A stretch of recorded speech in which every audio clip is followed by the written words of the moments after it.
ओम गण गणपते नमः। आज अपने सुनेंगे वाल्मीकि रामायण बाल कांड का 24वां सरक। तो भगवान की कृपा पाने के लिए इस सरक को एकाग्रचित मन से पूरे श्रद्धा भाव से सुनना।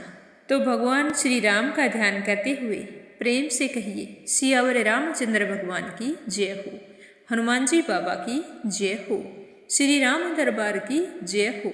निर्मल प्रभात काल में नित्य कर्म से निवृत्त हुए विश्वामित्र जी को आगे करके स्त्रुदमन वीर श्री राम और लक्ष्मण गंगा नदी के तट पर आ गए। उस समय उत्तम व्रत का पालन करने वाले उन महात्मा मुनियों ने एक सुंदर नाव मंगवाकर विश्वामित्र जी से कहा कि हे महर्षि, आप इन राजकुमारों को आगे करके इस नाव पर बैठ जाइए और मार्ग को बिना किसी विघ्न के पूरा कीजिए ताकि आपको कोई विलंब ना हो।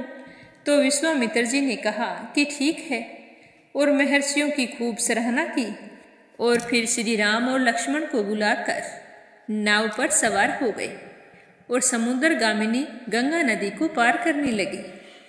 गंगा की बीच धारा में आने पर छोटे भाई सहित महातेजस्वी श्री राम को दो जलों के टकराने की बड़ी भारी आवाज सुनाई देने लगी। तो वो सोचने लगे कि आवाज कैसी है, कहाँ से आ रही है और क्यों आ रही है। यह जानने के लिए उनके मन में इच्छा जागृत हो गई।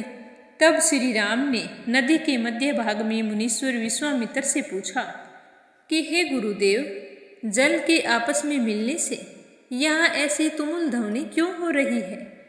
तो श्री रामचंद्र जी के ये वचन सुनकर और उनके मन में जानने की जिज्ञासा को जानकर धर्मात्मा विश्वामित्र जी कहने लगे कि हे श्री राम, कैलाश पर्वत पर एक सुंदर सरोवर है। उसे पितामह ब्रह्मा जी ने अपने मानसिक संकल्प से प्रकट किया था।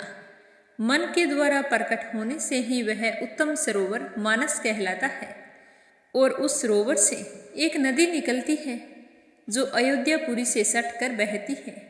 ब्रह्मसर से निकलने के कारण वह पवित्र नदी सरयू के नाम से विख्यात है। उसी का जल गंगा जी में मिल रहा है।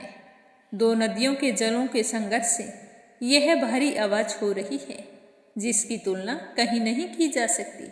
राम, तुम अपने मन को संयम में रखकर इस संगम के जल को प्रणाम करो। तो गुरु विश्वामित्र की बात सुनकर उन दोनों धर्मात्मा भाइयों ने नदियों को प्रणाम किया और गंगा के दक्षिण किनारे पर उतरकर बड़े बड़े कदम भरकर चलने लगे। उस समय इक्ष्वाकु नंदन राजकुमार श्री राम ने अपने सामने एक भयंकर वन देखा जिसमें मनुष्यों के आने जाने का कोई चिन्ह नहीं था। उसे देखकर उन्होंने मुनिवर विश्वामित्र से पूछा कि गुरुदेव, यह वन तो बड़ा ही अद्भुत और दुर्गम है। यहाँ चारों ओर झिल्लियों की झनकार सुनाई दे रही है। भयानक हिंसक जंतु भरे हुए हैं।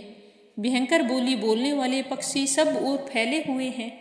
नाना प्रकार के भयंकर कोलाहल हो रहे हैं। सिंह, व्याघ्र, सूअर और हाथी भी इस जंगल की शोभा बढ़ा रहे हैं। धोरा, अशोकरण, कुकुम, बेल, तिंदुक, पाटल तथा बेर के वृक्षों से भरा हुआ यह भयंकर वन है। इसका नाम क्या है।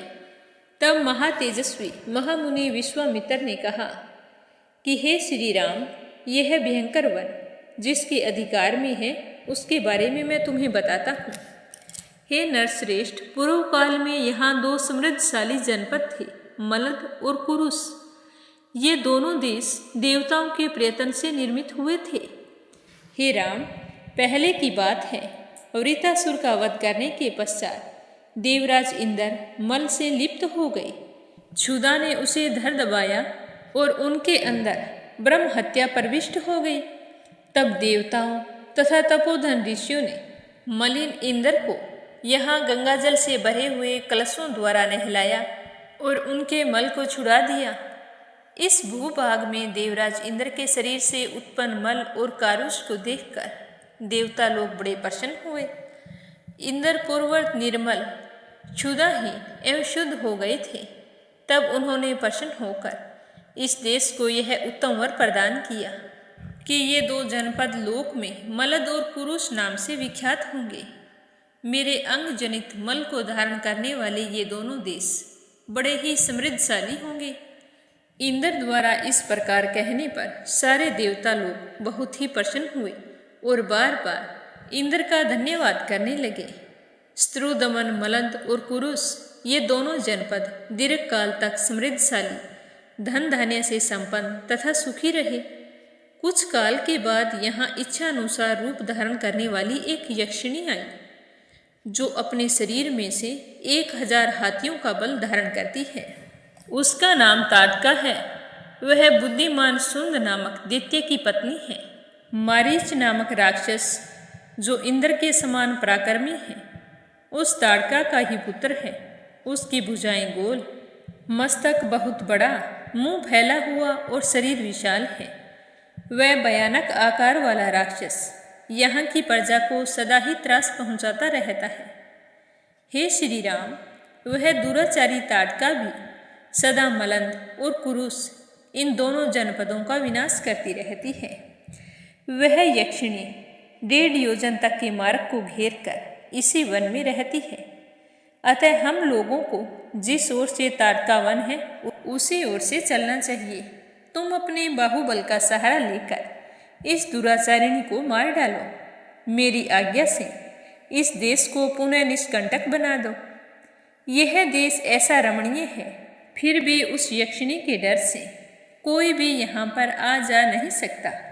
मेरी आज्ञा है कि तुम उसे मार डालो। हे राम, उस असहाय एवं भयानक यक्षिणी ने इस देश को उजाड़ दिया है।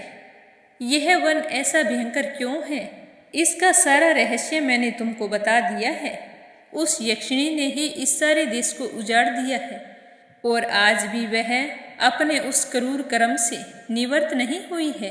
तो अगले अध्याय में सुनेंगे कि भगवान श्री राम ने उस यक्षिणी को कैसे मारा।